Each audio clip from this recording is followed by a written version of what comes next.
In front of me is HUAWEI MatePad 11, and I will show you how to activate and use camera timer on this device. So first of all, just open your camera app, then go to photo mode, tap on settings icon, and here you will notice timer. Just click to switch it on and pick the particular period of time. So I will go with 5 seconds, and as you can see from now on you can grab a picture with this picked countdown. So in my case it's 5 seconds. And the picture has been grabbed.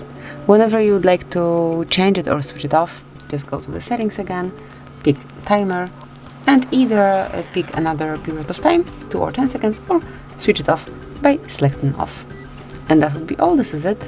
Thank you for watching. Please subscribe our channel and leave the thumbs up.